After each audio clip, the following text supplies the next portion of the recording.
So you have Iowa State Baylor coming up on Saturday in Ames. Iowa State 4-0. They just shut out Houston. They play great defense. They had the big win against Iowa. Baylor's had two games that have been topsy-turvy, roller coasters of Yeah, emotions. And like you said, who knows if they close out Colorado? Does Colorado go to Orlando and do what they do? I yeah, don't know. But one thing about it is the pitchforks are getting much more prevalent because since the middle of 2022, Baylor can't beat anybody. yeah, And great guy and all that, a lot of coordinator changes. To me, eventually, you're the only one left in the room.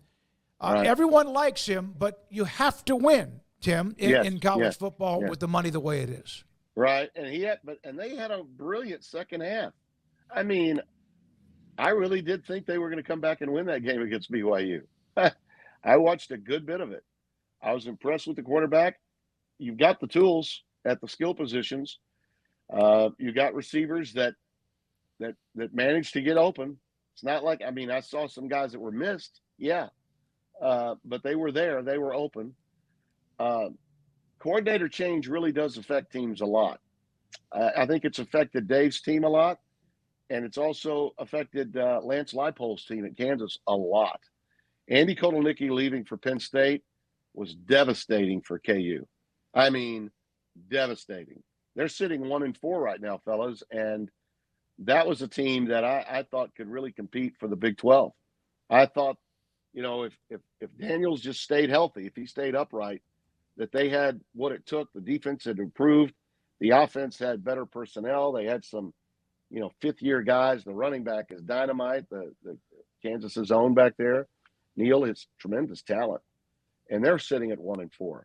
So when you lose those coordinators, and you know what's happening in both cases, they lost them for what?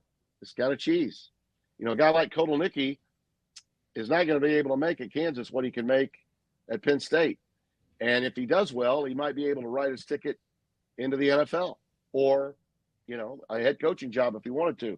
Knowing Andy Kotelnicki, I don't think he necessarily wants to be a head coach, but you want to, strike while the iron is hot, and he clearly did.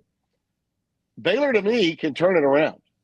And I think the reason they can turn it around is because they have the ability to win. They're just not making winning plays when it counts. And you can't dig yourselves a hole with turnovers and mistakes.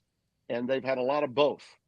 The thing about Iowa State that I think gives any team hope that they might be able to beat them is if you've got players that can give you the explosives, the 25, 30, 35-yard running plays or the 30, 35, 40-yard passing plays. Baylor's got that, particularly in the receiving category, I think. Then you got a shot because Iowa State is not a team that plays well from behind. They have to be in the lead. They're a lot like Rutgers in the sense that they play within the margins, or like K-State's teams with Bill Snyder, to some extent Kleinman, although I think his team is now more explosive with Avery Johnson than it was before. But a lot like those teams, win in the kicking game, don't turn the ball over, run the football, and stop the run most of the time. That's what Iowa State does. Now, listen, you know how I feel about my old partner, Spencer Tillman.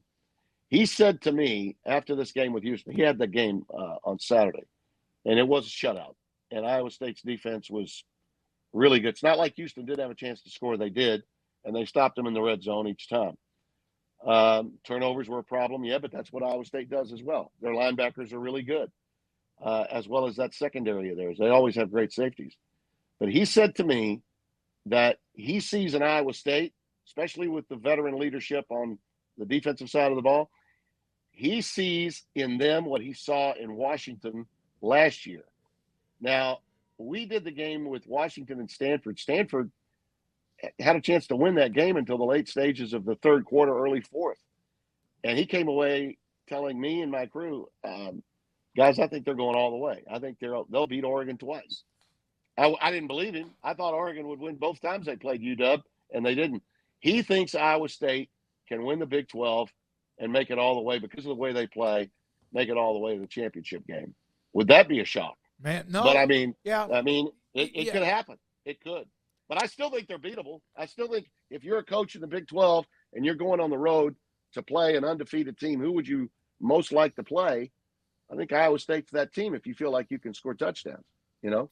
Yeah, they seem to fly under the radar. But what I love about what Matt Campbell, they had that push, and then one year the expectations were high, and they just and that kind of happens in the Big 12. Purdy's last year. It was Purdy's last year. He had a great junior year, made it to the Big 12 title game, didn't get the W.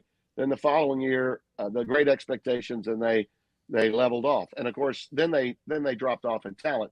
You know, it's a culture program, and if the recruiting, you know, once you've had those guys, juniors and seniors, and this came after COVID, let's not forget that.